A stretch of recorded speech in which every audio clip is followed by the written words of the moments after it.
of Sadiq International Virtual University and Imamia Medic's International UK chapter, I welcome you all to this webinar, which is headache emergencies and when to go to the emergency room. Uh, I have the privilege to introduce our guest speaker today, Dr. Syed Amir Haider Amir Zaidi. He currently serves as a consultant neurologist and assistant professor at University of Cincinnati's Gardner Neuroscience Institute, and he specializes in neurology, and he's got special interest in movement disorders.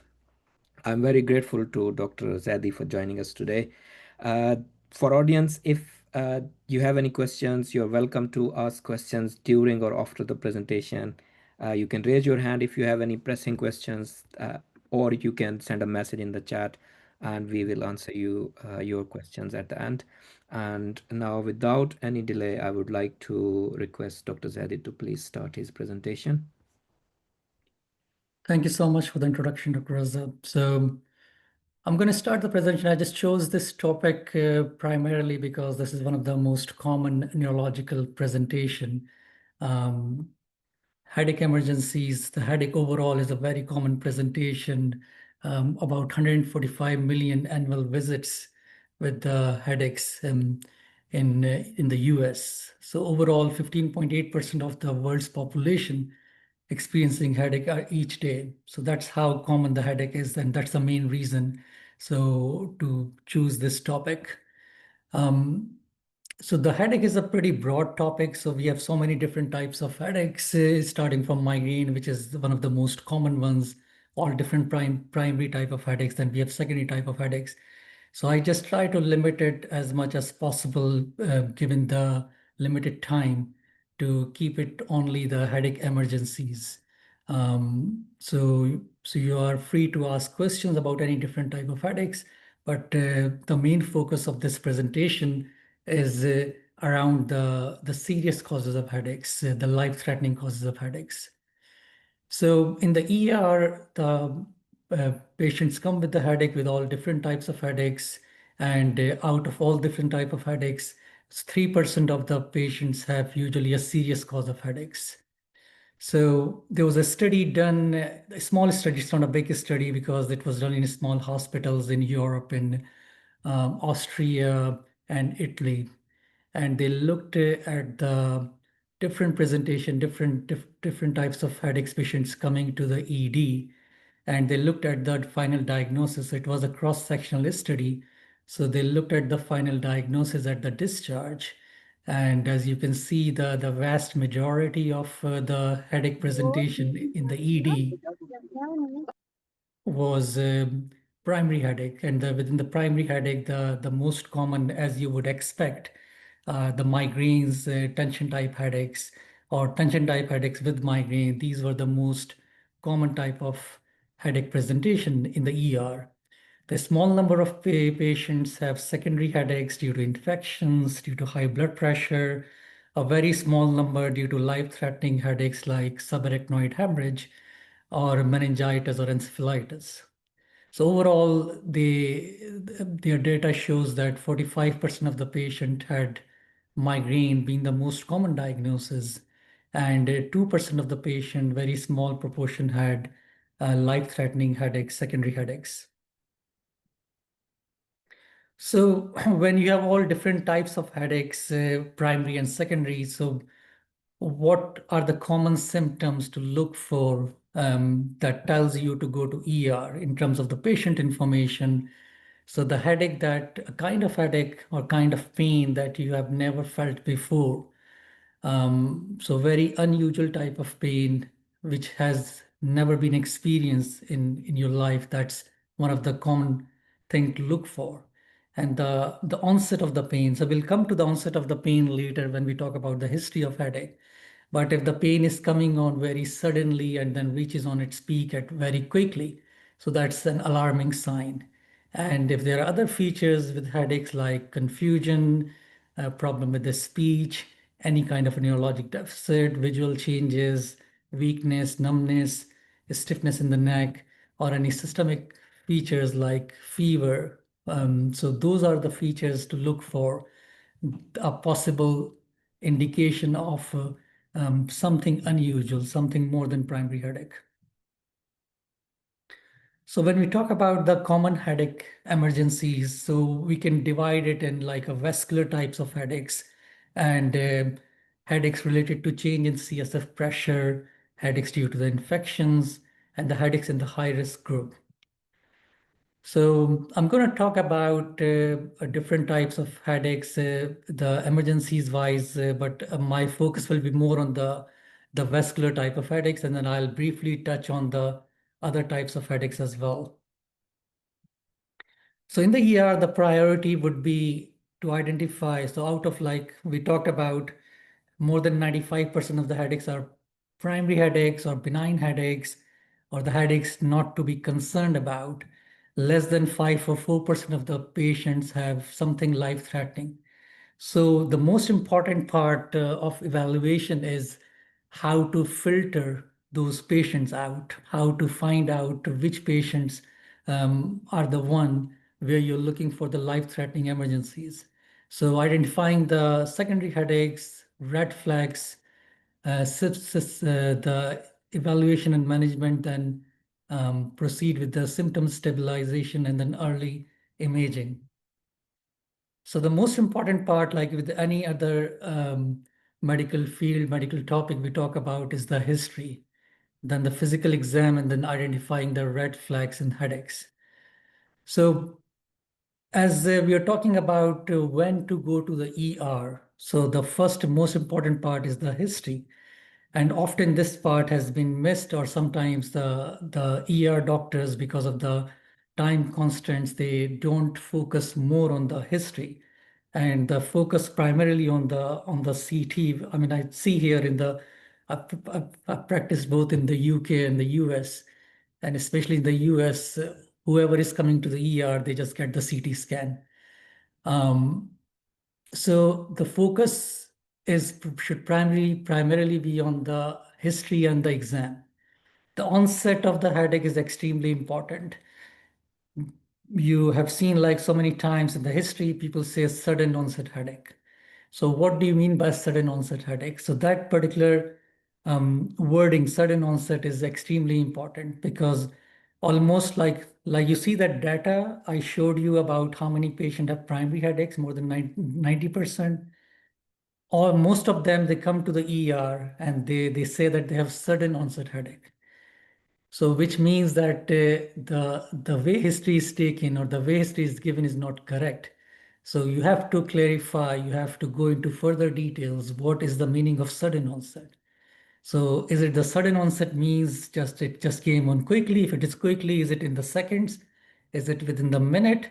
And the most important part is that when the headache starts, then within how many seconds, within how many minutes it reached to its intensity. So out of 10, if the 10 is the worst ever headache and 1 is the mild headache, so at what time since the onset the headache reached to the 10 intensity? So that is the most specific question to ask for, to look into so many important and different differential diagnoses, especially of the life-threatening headaches. Um, Position sensitivity, again, extremely important um, because so many headaches with the raised intracranial pressure, they have the very significant position sensitivity. With the headaches are worse in the laying position, headaches are worse in the early morning, and the opposite, like the low pressure headaches, it will be opposite. So the headaches would be worse on standing and walking around and better on the laying down. So there are different types of headaches which can be classified on the basis of the position sensitivity. And we'll talk about it later. So we talked about early morning headaches and then about the aggravating and relieving factors, because so many times the most common presentation in the ER are the migraineurs, so people with the migraine. So if you have a good knowledge of the triggers, the aggravating factors, and you ask them about in the history, so most of the time you would know if this patient has a migraine or this patient has got something else going on. Similarly, with the high pressure headaches like the raised ICP headaches, history of intensity going up with coughing, Valsalva, exertion, that will pinpoint more to the raised ICP. Systemic features, if fever, change in weight, visual changes, they can also help with the different types of headache, especially with the fever. You are looking for the infective causes like meningitis or encephalitis. Past history of headaches, again, important because, as we said before, when to go to the ER, the headache ideally, if it is a life-threatening or different headache, it should be something which you have not experienced before. So if patient has a long history of migraine going on, so the possibility of having a life-threatening headache is very low. So if you dig deeper in the history, then you can figure out easily if it is a migraine tension type of headache or it is something secondary. So the the correlating the history is with the exam. So that's again the before you jump into any kind of invasive testing, lumbar puncture or non-invasive imaging like the CT angiogram, MR scan. So if the physical exam is, you're pretty good in physical exam, so you may rule out so many important causes of headaches. Vital signs, general inspection. If the patient is confused with the headache, disorientated, then you would know that this is something serious going on. You look for some infective causes. If there is some focal neurological exam finding, neurological deficit, then obviously you will be going for the imaging as quickly as possible. One of the most important part, which is almost always missed, is the fundoscopy. So I hardly see anyone in the ER, they do the fundoscopy. So that's again the most important part of the neurologic exam, especially with the headache. And in neurology, we say it's a crime not to check the back of the eyes if someone is coming with headache. So fundoscopy is the most essential part in headache exam that will give you a lot of information about the intracranial pressure. Um, Neck stiffness, like we talk about the chronic signs in the medical school. Again, it is not something which should not be practiced. It is something which helps a lot. And I'll tell you when I talk about the subarachnoid hemorrhage, how important it is. So we talked about the red flag signs. So clearly, with so much non-specific presentation and so many primary headaches coming into the ER, um, how do we find out which headaches are the more serious type of headaches? So this particular mnemonic Snoop 4 is extremely important, very sensitive. It helps a lot in delineating, in filtering out the patients from primary or secondary and the life-threatening type of headaches. So the Snoop 4 with S is the systemic, any systemic features, history of malignancy, history of HIV, weight loss, myalgia. So that's extremely important. And you see findings on the exam, checking the blood pressure, temperature. Um, and again, focal neurological symptoms that we talked about before, any kind of sensory loss, motor weakness, ataxia, any behavioral changes, confusion, visual disturbances, obscurations, any abnormal exam. So that's N. And then coming back to the history, how quick the headache is. Is it reaching to its peak in less than 1 minute? Like what we call thunderclap headache. Then the onset of headache, is it before the age of 5 years, the onset after 5 years? So these are the more crucial ages for the headache. So the most of the headache emergencies with the life-threatening etiology, it is mostly in the patients who are older or who are very young. So different pattern of headaches like progressive headaches, characteristics, as we talked about the position sensitivity, changes with the exertion. So that's important. That's again a part of this mnemonic. And we talked about papilledema already. And then the special group like the pregnancy, if there is a new onset headache, because again in pregnancy the most common presentation is migraine again. But if there is a different type of headache, a new onset headache, and or the change in headache in pregnancy, that is something a red flag there.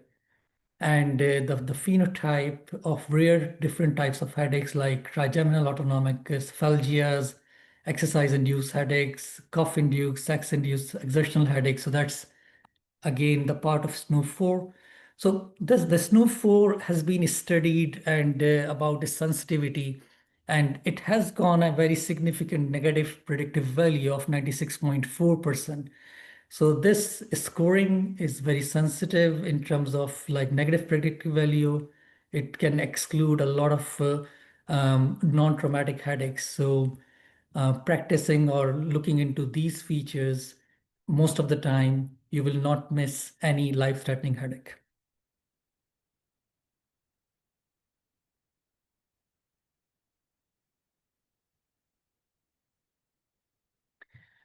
So one of the important thing in the ER, and I like I mentioned before that almost everyone is getting the CT, which is not that easy in all different countries. So I mean, in the US, everyone gets a CT and MRI. Um, but the history, the again going back to the medical school, going back to the medical training, how good you are in taking the history and physical exam. A lot of the times you don't need to order any kind of a CT, any kind of a test, and you can simply do the history exam and discharge the patient. That's vast majority of the time. That's what should happen. But if you are suspecting like less than 5% of those population, then the most important and the most commonly used investigations are the CT scan non-contrast, especially if you're looking for the bleed as a most initial screening test. And then if the MR scan is available there and then yes, that gives you more information. And again, in headaches, the vascular imaging is very important, and you would know when we talk about different types of headaches. The other important test, invasive testing that is commonly done is lumbar puncture, and lumbar puncture is very helpful in excluding different types of headaches and making diagnosis, reaching to the right diagnosis. But again, going back to the same thing, if you have a good history, good exam, then you don't need to go for the invasive testing. So it's important to filter out those patients.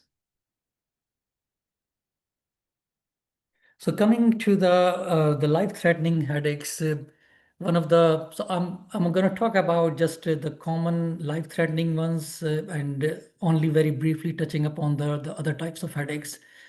So one of the most life-threatening headache presentation in the ER is the subarachnoid hemorrhage. Um, it's obviously the type of headache that you should never miss. And all the talk about, we're talking about the SNO4 and talking about the red flags. This is one of the type of headache that those features will help you most. So subarachnoid hemorrhage is life-threatening. It is usually aneurysmal bleed that causes the subarachnoid. So the traumatic and the non-traumatic type of subarachnoid hemorrhage. So commonly you see the non-traumatic type where the bleed is coming from the ruptured aneurysm. Um, so most common presentation is like the worst headache of the life. Somebody hit with a bat, some came on very suddenly, and it was like out of the blue, reaches to its peak in seconds to a minute. And a lot of the time can be associated with nausea, vomiting, and signs of meningism. So So that one particular history will almost nearly 100%. The most important part is the how quickly the headache begin and then how quickly it reaches to 10 out of 10. That's the most important part of the history. The location of the headache, it is occipital mostly, but it can be non-localized. It is usually severe, sudden, and it can cause the signs of meningeal irritation, which can be like the neck stiffness, photophobia, phonophobia, altered consciousness. The most important investigation in the subarachnoid hemorrhage is the CT. the non-contrast CT, because the sensitivity is 100%, but that depends upon the time of presentation in the ER. So if the patient is coming like within 6 hours since the time of onset, then the CT is 100% sensitive to pick up the bleed. As the headache becomes more and more chronic, the sensitivity drops. It drops to 93% after 24 hours, and beyond 24 hours, it goes further down. And then you will be relying more on the second most important test, which is the lumbar puncture. So, so in most cases, if the history is very typical and you're suspecting the subarachnoid, then the lumbar puncture is very helpful, especially if it is done more than 6 hours, and then more sensitive if it is done more than 12 or 14 hours of onset. So, so after 12 hours, it is more than 99% sensitive to pick up the bleed on lumbar puncture. So the imaging shows here the subarachnoid bleed. If you can see on your left, there is a central cisternal bleed there. There's a lot of bleed actually. All of this area of the hyperintensity is the bleed there. In the Sylvian fissure, there is a bleed. And on your right, there's a convexal bleed, which could easily be missed.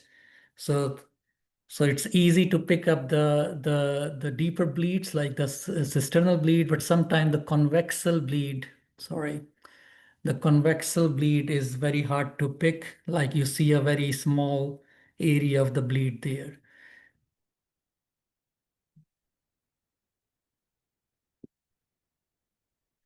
So again, coming to getting more specific with what helps you more in making the diagnosis. So there is the Ottawa subarachnoid hemorrhage rule. So if the age is more than 40 years, patient is coming with the neck pain, stiffness, and the headache is exertional onset, history of loss of consciousness. If if these features are not there, then it rules out subarachnoid hemorrhage almost 100%. And again, the rule was studied and the validity was studied. So these four features to look for, and if they are absent, then it rules out the subarachnoid bleed. So coming to the management, it is a life-threatening bleed. So the urgent diagnosis, investigation, management is extremely important. So the neurosurgical consult is the most important part on picking up the bleed. The neuro observation, like an hourly neuro ops, is important. So most of these patients who have the subarachnoid bleed, they have a significant vasospasms, and significant vasospasms can be significantly dangerous because the vasospasms can lead into the strokes, ischemia. It can complicate the bleed more and more. And one of the most common cause of the high mortality is because of the vasospasm. So the calcium channel vasodilators like nimodipine can help usually, but most of the time, the management is done by the neurosurgeons. So getting the neurosurgeon involved as quickly as possible, and then treating the root cause, treating the aneurysm. Obviously, that's the most important part. And the coiling or clipping the aneurysm is the mainstay treatment of subarachnoid hemorrhage. So the second type of headache, which is very close to like a subarachnoid bleed, is RCVS, reversible cerebral vasoconstriction syndrome. So why it is very close to subarachnoid bleed? Because the history is very much similar. Like the headache came on very suddenly. It just reaches to its peak within seconds to 1 minute, and never ever had similar kind of headache in the life. So very, very similar history. But often you don't find anything on the test in this type of headache. The difference is that the RCVS is a repetitive headache. It's an episodic, short-lasting, repetitive headaches coming and going. And that is happening because of the significant spasms in the blood vessels. And often you don't find anything on the scan because when you do the scan, the spasm may not be there. So that is why you may miss the headache on the investigation. But that's again going back to the same thing. The history is the clue. So don't rely on the test. The history is the clue. If the history is typical, like thunderclap headaches, going, coming, and going away and then coming back episodes, then always think about the RCVS. If you miss the RCVS, the same thing like the subarachnoid hemorrhage, it can cause the significant spasms, ischemia, stroke, and it can cause the encephalopathy syndrome as well. So usually the RCVS, most of the time, not always, you do find some kind of a triggers there. What is causing the vasospasm? So the vasoactive drugs, so that's again one of the common presentation. When the patients are coming with this type of history, always ask about the medication, what medication they take. So the people who are taking simple like the triptans, SSRIs, they can get the similar kind of headaches. Or ephedrine, pseudoephedrine, the nasal decongestant. So that's very commonly used medication. So people have a sinus problems, they use the decongestants very frequently. So RCPS can be seen in those patients who are using the decongestants. It can happen in postpartum period. It can happen due to the exertion, sexual activity, emotional stress that can cause the spasms and this type of headaches. The gold standard, the most important diagnostic test is not the plain CT, it's the angiography because you're looking for the vessels, you're looking for the narrowing and dilatation of the vessels, like what we call sausage on the string type of appearance. So that kind of appearance is diagnostic in RCVS.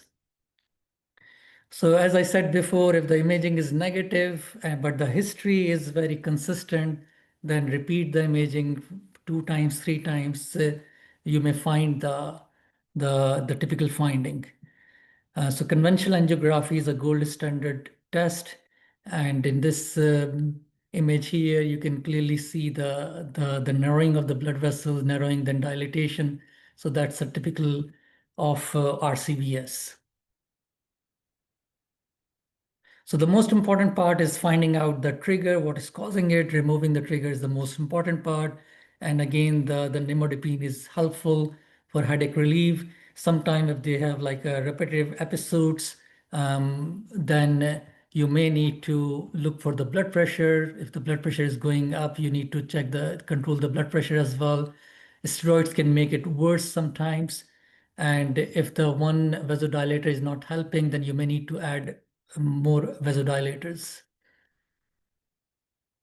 Okay, so another important life-threatening headache is cerebral venous sinus thrombosis. So again, it's one of the other vascular type of headaches affecting the blood vessels. It accounts for about up to 3% of all strokes, and it is more common in young individuals, especially women of reproductive age, and patients who have history of prothrombic state. Sorry. So most common presentation in the venous sinus thrombosis is due to the raised intracranial pressure because of the obstruction, because of the thrombus leads to the obstruction that causes the problem in the venous drainage that leads to the raised ICP and that further cause the parenchymal injury. It can present like a thunderclap headache or progressive headache or like a subacute headache as well.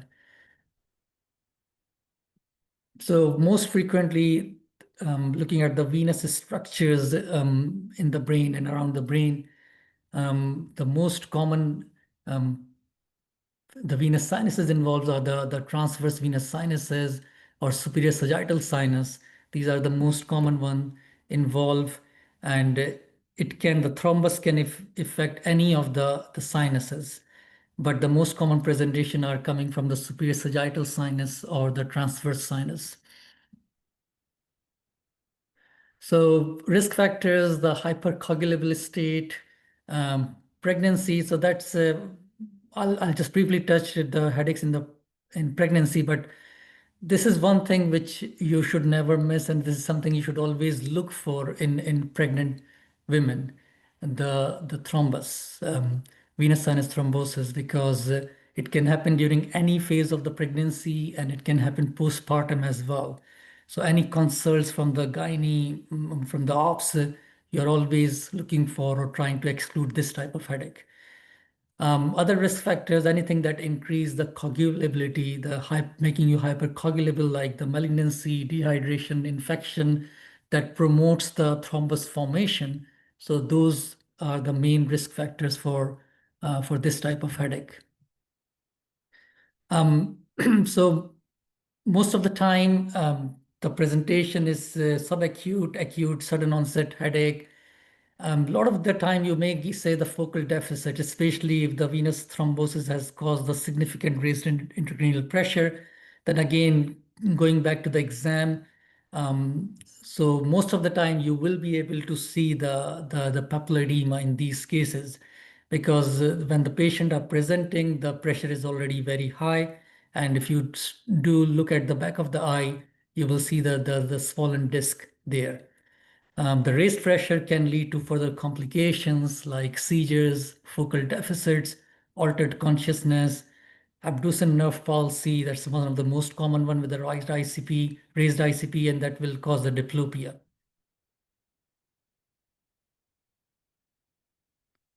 So one of the other thing is venous sinus thrombosis, especially with the people with diabetes. They are at high risk as well, and they can get a significant risk of venous sinus thrombosis. The diagnostic test is usually the venography, the CT or MR venography that picked up the thrombus. And if the thrombus has caught the infarct, then you may see the infarct there as well. And this is the imaging again, looking at the juxtacortical hemorrhage, like you see there, the hemorrhage, the bleed on the left side of the cortex, and you see the transverse sinus here. You can see the change in the contrast here, that is showing the thrombus there. Then straight sinus, again the similar finding, internal cerebral sinus thrombosis, and then you see the small hemorrhages there as well. So the thrombosis can lead to the bleed and infarct.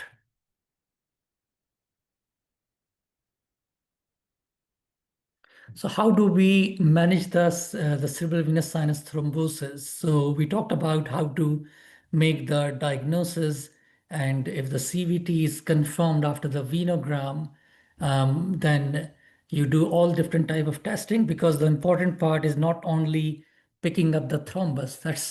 That's the just one step. The most important step is to find out the cause of the thrombus, why the thrombus is there in the first place, to looking for the risk factors, the autoimmune profile, the possibility of malignancies, infections, and simple ear infection or mastitis can cause the thrombus, especially in the immunocompromised patient, in the diabetes especially.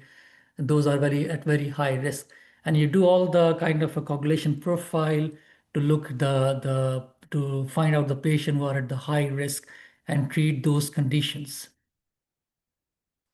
So when the thrombosis is confirmed, then you look for the mass effect. If there is a significant mass effect, as we said, that the ICP goes up, patient can have bleed, infarction, and it can push the brain to one side. And if that is the case, then those patient needs decompressive hemicraniectomy. So the urgent neurosurgical referral for those patients. Starting, obviously, the thrombus is treated with the anticoagulation. So starting with the low molecular weight heparin, and clinical imaging is important because there is a risk of bleed too, because the thrombus is causing the bleed and infarct both.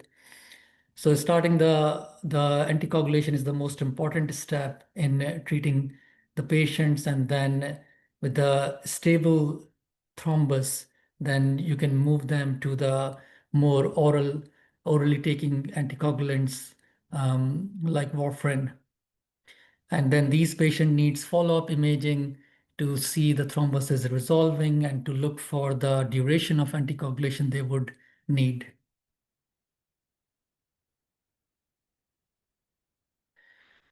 Okay, so another important headache emergency is the carotid artery dissection. Um, so it is important because it is one of the common presentation of a stroke in young people. So the young population, the young person coming with the stroke, um, one of the important thing to rule out is this particular diagnosis. It's about 2.5 to 3 per 100,000 in the US, its incidence. And what happens in the dissection, you get the tear within the lumen, within the layer of the lumen, especially the internal layer, the intima, the tunica intima. So the outer layer is the adventitia, then the media, and the most inner layer is the tunica intima. So that layer gets the tear there, and then with the tear there, the the blood goes into that tear, is making it more wider and wider, making a false lumen. And at some point, that lumen goes bigger and bigger, and it obstruct the whole vessel. And that's what happened in this particular condition. And this obstruction leads to the thrombosis. This can cause thrombosis, this can cause infarction, this can cause significant complication. So why does it happen? So what are the most common causes? So it happens due to the trauma, it happens spontaneously. So the misconception is that it is almost always traumatic. And I heard people asking about the history of injury, history of trauma. And when the patient says there is no history of trauma, they just rule out the condition. So this is not right. So the majority of patients who have the carotid artery resection are the spontaneous resection more than 50% of the time. There is no history of trauma at all. So most of the time there is history of connective tissue disorders like Ehlers-Danlos syndrome, Marfan syndrome, osteogenesis imperfecta, autosomal dominant polycystic kidney disease, or fibromuscular dysplasia. So these are the conditions where the blood vessels are more prone to have this dissection without any trauma, without any significant history of injury. When we talk about the trauma, most of the time, the trauma is usually a trivial trauma, very minor trauma. So you don't have to have a kind of a big car wreck, big accident to have this kind of injury. Simple minor whiplash injury, simple chiropractor moving the neck that can cause this type of dissection as well. So if, simple sport injuries can cause the dissection. So don't ever miss this particular diagnosis if the patient has no history of big trauma. If the presentation is there and coming back again and again to the same point, the history is the key. If the history and the exam is suggestive of the condition, then this should never be missed.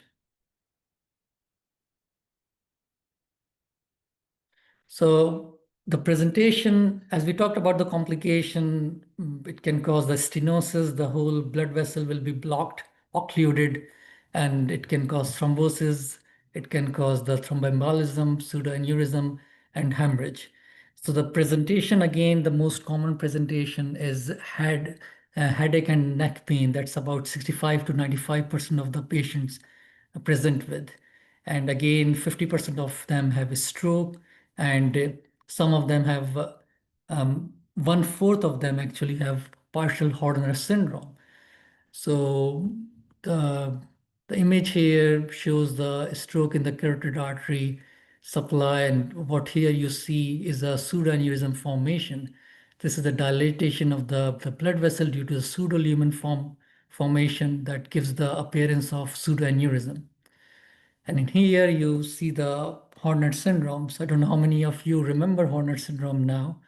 So the Horner syndrome is the the meiosis, the small pupil, like you see the pupil size here, and the partial ptosis and anhydrosis. So these are the three features of Horner syndrome, and why the what is the link with this particular condition, carotid artery, because around the carotid artery is the sympathetic trunk that is going from the thoracic area going on all the way up.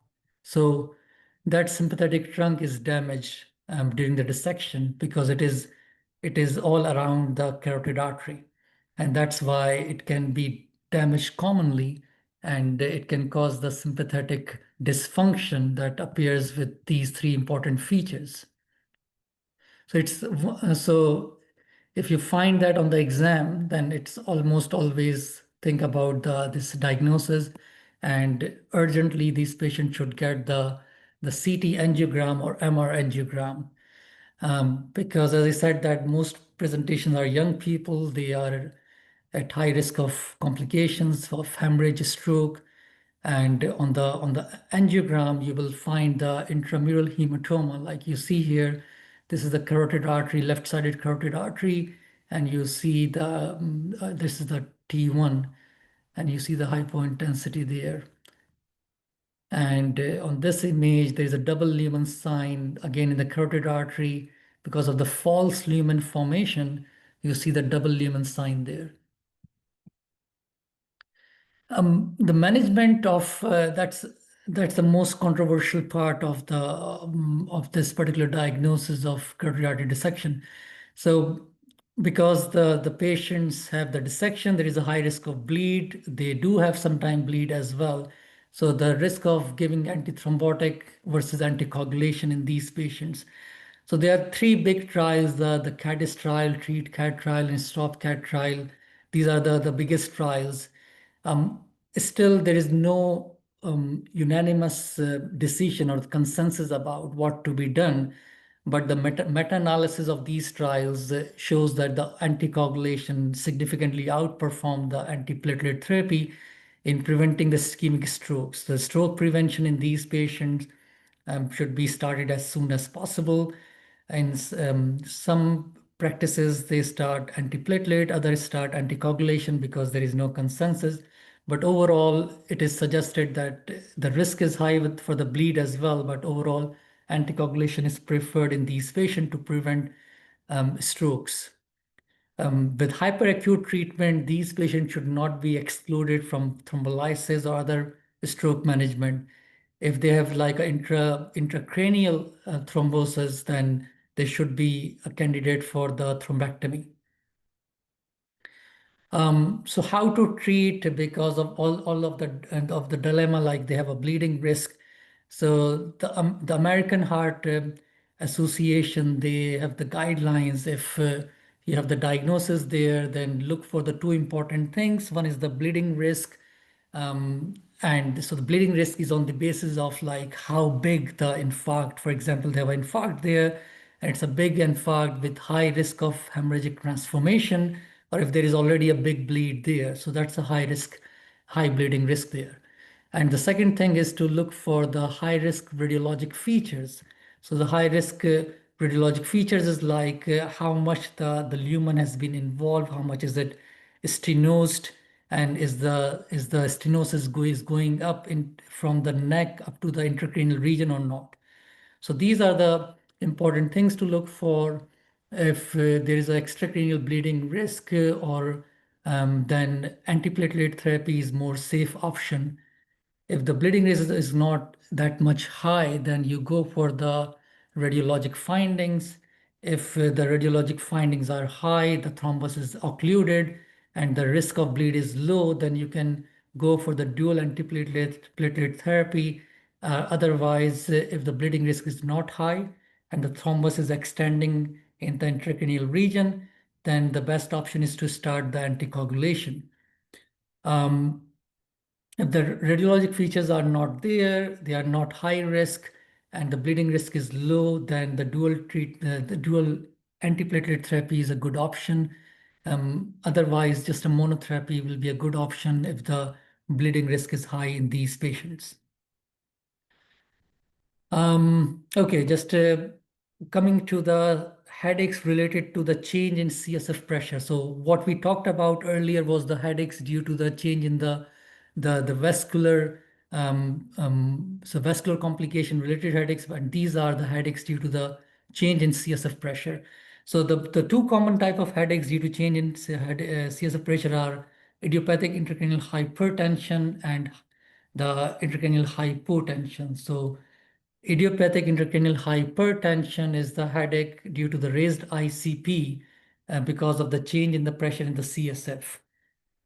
It's much more common in women, especially with the obese women and of childbearing age.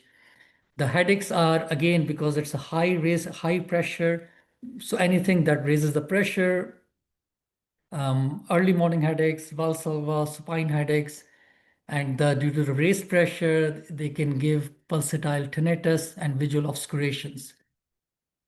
So diagnostic criteria, so new headache or significant worsening of pre-existing headaches. If the CSF pressure goes more than 25 or more than 28 centimeter of water or more than 250 millimeter or 280 millimeter of water is what diagnostic of the IAH. Along with that, the headache developed or worsened in temporal relation to IAH. It's accompanied by the pulsatile tinnitus. So that's a very sensitive sign. So two important things never missed when you're looking for the IAH. Never miss the fundus and always ask about the tinnitus. It's a very sensitive sign of the raised ICP. So because of the high pressure, they are at high risk of cranial nerve palsies, especially the sixth nerve palsy is common in these patients. Visual field defects, reduced visual acuity, and papilledema. In the past, it used to be called as benign intracranial hypertension. The name was changed to idiopathic because it's not a benign condition. It can cause visual loss. So that is why the name was changed to idiopathic intracranial hypertension. It can increase the pressure significantly, can cause the damage to the optic nerve, and cause the loss of vision. So it is an emergency, it is an urgent, there should be an urgency to treat this type of headache. Starting with the medication that reduces the CSF production like acetazolamide or topiramate. The most important part of the management is the weight loss because even 6% weight loss can make a big difference in these patients. So the weight loss is the key. If the headache cannot be managed by the medications or if there is a threat to the vision, then you refer these patients to the neurosurgeon for the optic nerve fenestration. So the second type of headache is due to the low CSF pressure, though, so the opposite one. So intracranial hypotension, when the CSF pressure goes down below 60 millimeter of water or 6 centimeter of water, along with the typical findings, going back to the questions like when the headache get worse, is it worse on standing or worse on laying down? This is the most common type of headache you see after lumbar puncture. So about up to 1/3 of the patients, they do experience some low pressure headaches after the lumbar puncture because you take the CSF fluid out, that reduces the CSF pressure and it causes the low pressure headache. And the most typical history is that headache is better when I'm laying down, there is no headache. As soon as I get up, the headache is significantly worse. And that is the most typical history. So again, it's not a benign condition because if the pressure is too low, it can cause a stretch on the meningeal blood vessels. It can cause the bleed in the brain. It can cause the subdural fluid collection. It can cause the pachymeningism. So it is not a benign condition. Like you see the sagging um, of the brain stem. Like this one is the normal brain, and that's where the brain stem should be present. And in this case, the brainstem is going down into the spine, and this is due to the low pressure. So it could be a dangerous condition. So the treatment is the most commonly the 8 out of 10 times the patient they do get better with simple measures like increasing the water intake, caffeine supplementation, bed rest for 2-3 days, and that's what done the job. But sometimes they need steroids and abdominal binders to increase the pressure. And if these treatments fail, then the they should get the more invasive treatment like the epidural blood patch.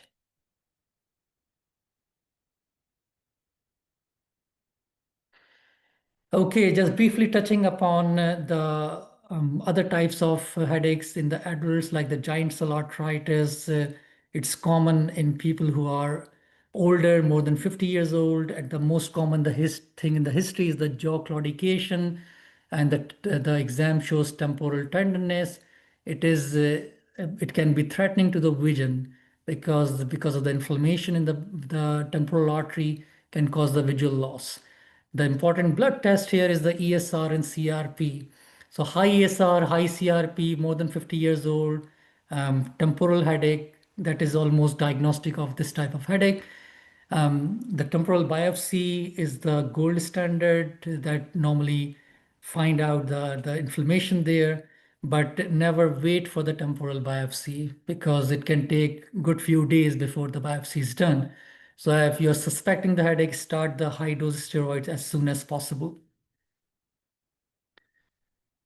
The infectious causes of headaches, meningitis, encephalitis, brain abscess, empyema. So these patients, the high-risk patient, immunosuppression. So the patients who had transplant, they are on taking the immunosuppressive drugs. People with patient with HIV, even with diabetes, sinusitis. In those patients, there is a very high risk that they develop the meningitis, encephalitis. Most important test is the CT and the lumbar puncture. So never do the lumbar puncture before the CT, because if the pressure is too high, then it can be life-threatening. It can cause the sagging of the brainstem, herniation if you do the lumbar puncture in these patients. So make sure that it's safe to do the lumbar puncture. So treatment is the antibiotics. Consult with the infectious disease is important, especially if you're dealing with the more complicated cases like the tuberculous meningitis or cryptococcal meningitis. In those cases, it's better to speak with the infectious disease. So in pregnancy, there are different types of headaches. They can have, almost always have a low threshold to do the testing in in the pregnant population, because we talked about the venous sinus thrombosis. You should never miss that. And the posterior reversible encephalopathy is another important diagnosis to look for, pituitary apoplexy. So have a low threshold to do the testing. So some people are hesitant about doing the CT in pregnant women. It's all about the number of weeks where most of the time it is safe, or if the MR scan can be done in those patients, if you talk to the radiology, they will tell you that whether it's safe or not. But so never be hesitant to do the testing in these patients. Preeclampsia is again one of the common cause of headaches in pregnant population, and preeclampsia increases the risk of seizures. So that's where the neurology get involved. So these patients needs to be treated very carefully, making sure the blood pressure is controlled, and looking for any kind of a strokes, ischemic changes after the seizures. And we already talked about the immunocompromised, most common infection like fungal infection, tuberculosis, viral infections. Cryptococcus meningitis is common in these populations, especially with the HIV or the people who are taking the immunosuppressive drugs. And again, the important to do the imaging first before getting into the lumbar puncture. It's important to rule out the raised ICP in these cases. Malignancy increases the risk of headaches because of a number of reasons. There's a high risk of the coagulation. They are at hypercoagulable state that can cause the thrombosis. That's one of the reason. The metastasis itself, or sometimes if it's a big primary lesion there, that can increase the intracranial pressure, that can cause seizures, headaches, and other complications. If you're suspecting the neurological malignancy, then these patients sometimes they need the CSF cytology to confirm the leptomeningeal disease. So if the metastasis is there, you're suspecting leptomeningeal disease, then it's important to do the CSF.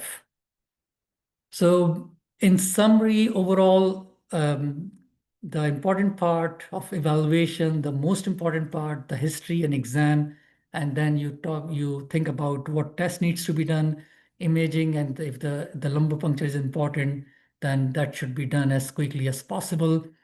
We talked about the Snoop 4, looking into the red flags to clarify which patients have life-threatening headaches and which patients you can easily discharge from the ER even before doing any kind of the testing. Important to differentiate between the primary and secondary type of headaches and always have a low threshold to do the invasive testing for the patient who are at high risk. And that is it. So I'm happy to take any questions. Thank you very much, Dr. Zadi. It has been an absolutely amazing presentation on headache emergencies. I've got a couple of questions. Mhm. First one is from Dr. Shabi Zadi. He asks, he wants to learn about cluster headaches and cephalococcipital headaches, plus indomethacin shock in neuralgias. So trigeminal headaches mainly so those headaches, the cluster headaches, again, it's a primary type of headaches.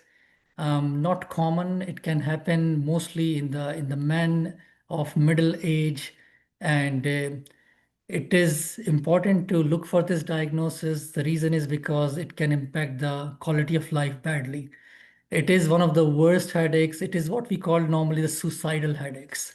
Um, because the intensity of headache is as bad as the people who get this type of headache, they describe it as kind of worst pain, and it's worse than the labor pain. And why it's a suicidal headaches? Because often these patients, they are very agitated, they cannot sit still.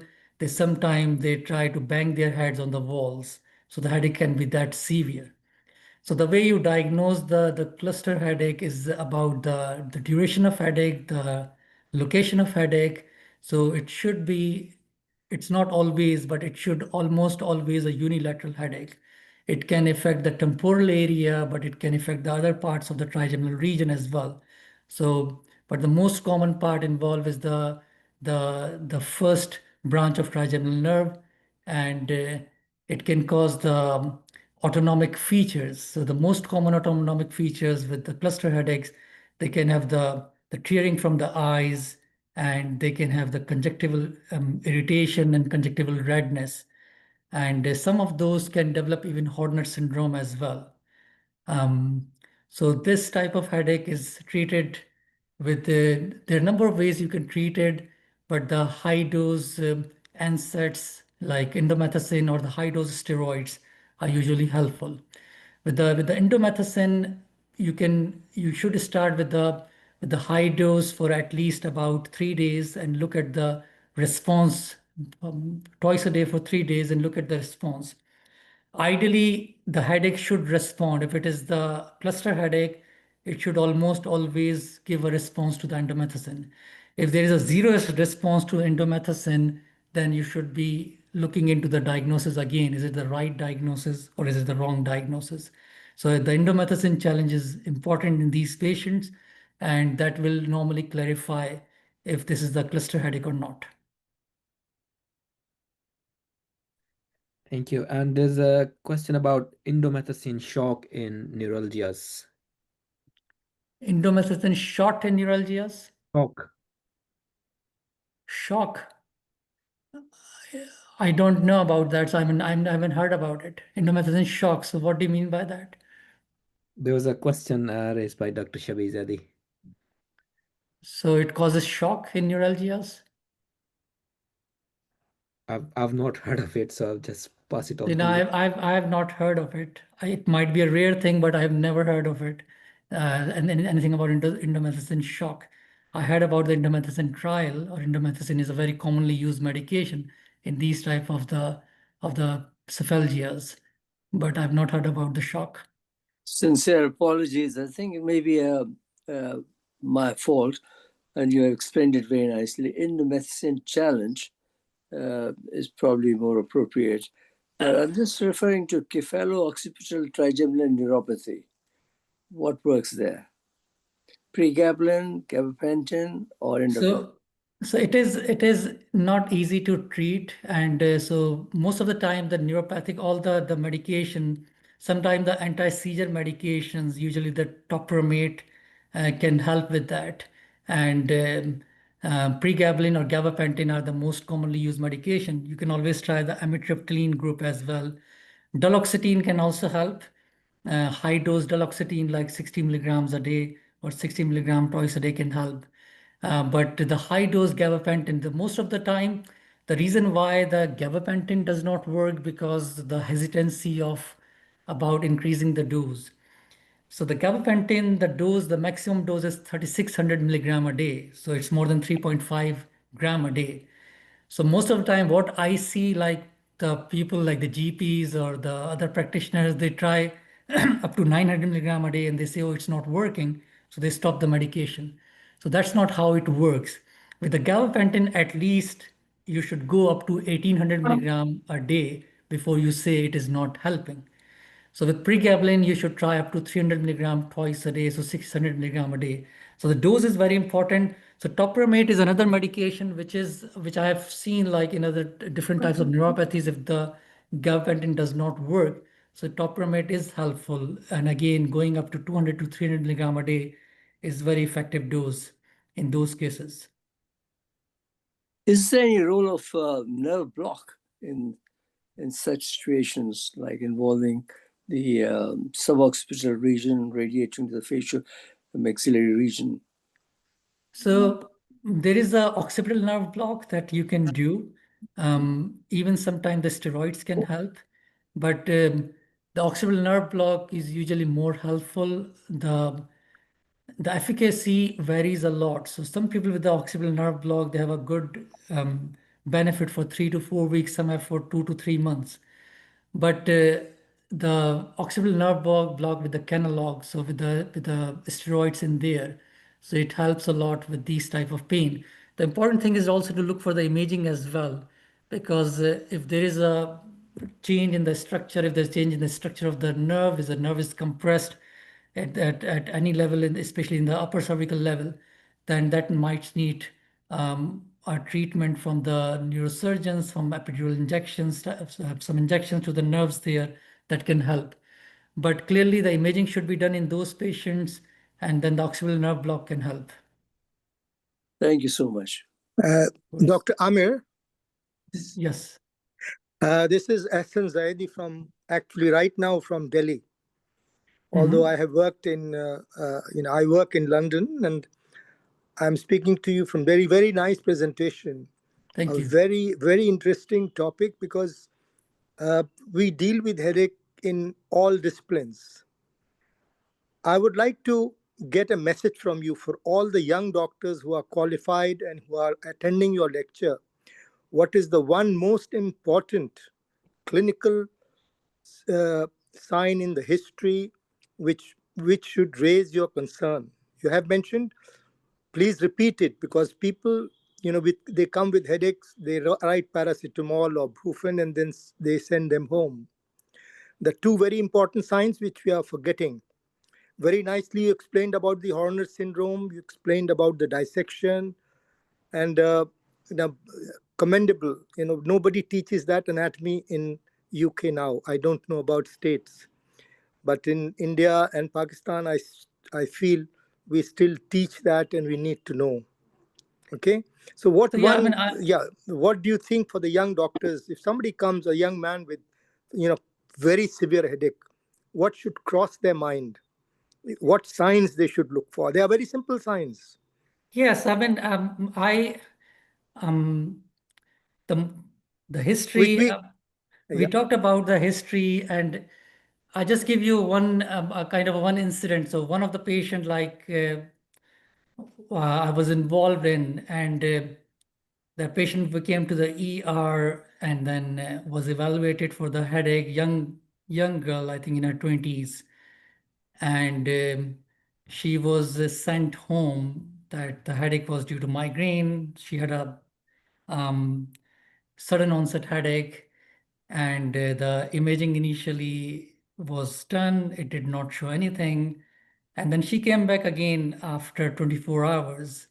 And one of my registrars, it was in the UK, so one of the registrars mentioned about it, then say it is probably migraine, but we decided not to send her home again. So the important thing when we went to see the patient, so the only one thing that I did was just checking the two things, the Kernig's and the Brzezinski sign. These are the two things I did. And she had a severe pain in her neck. So the meningism was so bad. When I checked those signs, it was clear to me that it is subarachnoid hemorrhage. And Yes. going back to the scan, the radiologist missed the small subarachnoid bleed on the imaging. So that patient complained about the hospital. It was a long story, but the only one sign gave me the diagnosis. I did not look for anything else Excellent. because she came on with the sudden onset headache. The history was very typical of subarachnoid, and I just was looking for the signs of meningism. The signs of meningism were there, and that was 100% diagnostic. So the key is the worst thing is that, and I think I see this mostly in the US, like US practice when I go with the residents going around. So before we see any patient, all of the patient already had brain scans done. This is not the practice that we should be doing. So the clinical acumen we are losing completely. Absolutely. This is the discussion which I wanted to raise with you. Very similarly, where you have narrated, I was practicing in India at one time in Apollo Hospital, and my very good GP, who was junior to me in Aligarh, rang me that my brother-in-law has been admitted with head injury. My own brother-in-law. And I said, don't discharge him, because relatives or anybody distantly connected to medical or nursing profession are not easy patients to deal with. He said, no, he's all right. I said, get a CT. He said, there's no need for a CT. I said, no, don't discharge him. Anyway, with great difficulty, he ordered a CT. And this was some 20 years, in fact, more than 20 years ago. I was practicing in Apollo. And Dr. Ahmed, the CT was done in Meerut, and nobody could read the CT. So I kept telling him, don't discharge still, because I'm not. In those days, there was no WhatsApp that he could send the CTs. At night, my brother-in-law went to the toilet, had a straining episode, and he collapsed. And they did a lumbar puncture, which was full of blood. And then my dear friend Nisar rings me, Hasan bhai, please transfer the patient immediately from my nursing home. I said, I cannot transfer him in this state. You have to wait. And we had to wait for a week till he was stabilized. And then we got an angiogram in Delhi. And this is the message which you have just given. Kernick sign, neck stiffness, do not ignore. Horner syndrome, we might miss because we don't examine. But history, proper clinical examination is no, sort of excuse to MRI or CT scan. We keep hammering this, but the profession is going in the direction of, I don't know what. Thank you very much. I agree, and I think, to be fair, with the people in the ER, they are very busy. They have so many I know. I have patients coming in. I have all my sympathies for ER doctors. I have all my. You won't believe. I have worked with somebody. You may find his references. He was my house surgeon, Professor Lionel Ginsberg. He's a professor of neurology at Royal London, Hospital. Lions Square. He was my house surgeon. These things happen. People die because we don't examine. We don't. It should be on our minds that these things exist. Because I had worked in neurosurgery, I had worked with neurosurgeons who used to clip the aneurysms. Now, not now, now they have a lot more gadgets to deal with now, but you must teach them the basics first. Back to basics is the message of the day, I think. I don't want to bore you, but recently I myself got CRVO, central retinal vein thrombosis, without any headache. they kept. I said I did not have any headache, and I could not notice it. I used to go to Muharram every year, and they said, I think you're getting cataract. One of my colleagues in the optometrist, he said, your annual diabetic review shows you may be developing cataract. When I had CRVO, and I've lost vision in my right eye. I just wanted to share this thing with you and with the audience who are present there, that clinical examination cannot be substituted with any amount of AI or any investigation. Absolutely agreed. Yeah. No, thank you so much for sharing that. Thank you. Yeah, and Professor Zaidi is here, and you are Zaidi. I'm sure somewhere we are related from Sadat Baraha. You have migrated. I'm still in India. I'm sure. Okay. I'm sure there will be a link there somewhere. Yeah. Thank you very much. Thank you, Sakina, for getting me in. I was trying to log in, but I was finding it difficult, but the net has worked here more than in UK, so thank you very much. Thank you very much, Dr. Ahsanzadi. Dr. Syed Imam has a question, please. Yeah, thank you so much, Amir. This is Hadi Imam. Thank you so much for wonderful presentation, especially those who are from the different specialty, just like me. So with deeply insight about this, we normally take a headache as a normal thing. No, is we have some basic thing. I have a question, maybe a silly question. But just like we treating the sepsis, I'm the clinical microbiologist. We treating the sepsis with the big guns like the broad spectrum antibiotic. The first common things patient complain that they have headache with this medicine with antibiotic, just like meropenem and vancomycin. So do you? I normally say is a common side effect, most common side effect. So do you, is it safe to say like that? So yes, I think so many medications can cause headache, and if it's just a side effect labeled from labeled by the medication, so most of the time the problem is that if it is a true side effect, then it may not go away without stopping the medication. And sometimes the simple medication like paracetamol or Tylenol don't work in those situations. So if the patient's coming to me with the medication-induced headaches, so I normally tell them, okay, so the best option is to, if possible, to stop that medication or replace it with something else. Because if it is a truly medication-induced headache, then it may not respond to any other medical treatment. But sometimes there's no harm trying the simple painkillers, especially if the medication cannot be replaced or cannot be stopped. But the best option is to replace that medication if possible. Thank you. Dr. Zadi, I have a question. We've been talking about people in ER, so my background is emergency medicine. I'm a trainee. Couple of questions. You mentioned about venous sinus thrombosis. So we know it can sometimes be associated with bleeding. Now, question is, two hypothetical situations: a patient coming with a minor associated bleed versus extensive bleed with sinus venous thrombosis. Does it affect your decision making in terms of anticoagulation? So with a minor bleed, there is no harm. You would anticoagulate them because there is a high risk of the stroke there, the thrombosis there, high risk of complications.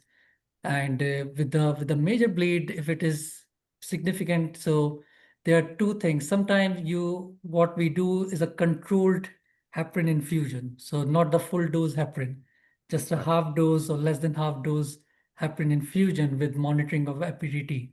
So that's one of the options in those cases. So because anticoagulation is the key. So if you don't anticoagulate, then they would die. Obviously, if there's a bleed is too much, and then you speak with the family because the risk and benefit will be discussed in those situations, those tricky situations. But if you don't anticoagulate, they would die anyway. Thank you. And second question was in carotid artery dissection, what do we do in terms of blood pressure targets and their MAP target? Is it same as other dissections like So usually it's the same target like for the stroke. guidelines. So you try to keep the blood pressure controlled as you would do for the stroke. Right. Thank you. Thank you very much. Mhm. Do we have any further questions from anyone in the audience? I have a quick question.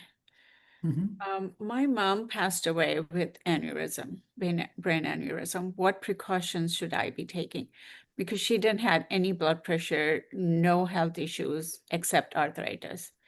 And she barely took any painkillers, even for arthritis. So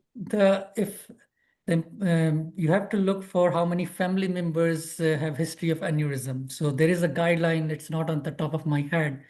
It is they give you a specific numbers of family members, immediate family members. If they have history of aneurysm, then you should get the screening imaging done to find out if you have aneurysm or not. How Um, often should I get the screening? So it depends if they find the aneurysm or not. So if they don't find any aneurysm at all, then you don't need any screening at all. Okay. And if they find the aneurysm, then it depends upon the size of aneurysm, how frequent you need the screening. So if it's a very tiny aneurysm, then usually the neurosurgeons are not bothered. They say, okay, just check the imaging again in about 2 years' time. But if it is something concerning, then they say, okay, repeat the imaging after every 6 months to 1 year. And depending upon the location of aneurysm, they may offer treatment for that. But there is no specific preventive thing that you can do, because the aneurysm, most of the time, if they are genetic, then you cannot prevent it from any of the majors. You cannot take any majors to prevent aneurysm. So the screening depends upon how strong the family history is.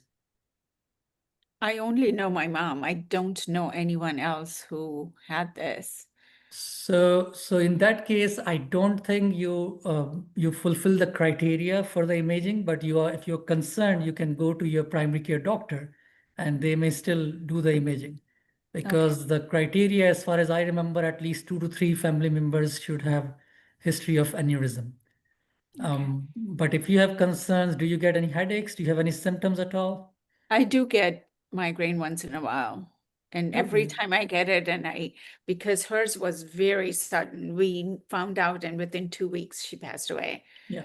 Um, So the problem with the aneurysm is that on more than 99% of the time, it does not give headache. So it does not give symptoms, because it's a small dilatation that does not cause any compression anywhere. So usually you are asymptomatic with aneurysm. So that is the problem. So the headaches are obviously the migraine headaches, but if you notice anything different from migraine, then you should have a low threshold to get the imaging done. But if you still have concerns, then you can always talk to because we do get the patients, and you don't always follow the guidelines. But if the patient is too concerned, then we just do the imaging. Okay, thank you. Of course. Thank you very much, Dr. Amir Zaidi, for taking time for this wonderful presentation. It was quite useful. Is me being an emergency background, it was really helpful, and I hope rest of the audience do share my thoughts. Thank you very much again for coming. Thank And you. Thank you so much for the invitation. It was an honor. Thank you. on behalf of IMI UK and Sadiq International Virtual University, I'm thankful for everyone for joining us today. Inshallah, we'll continue with such wonderful presentation in the coming future. Thank you.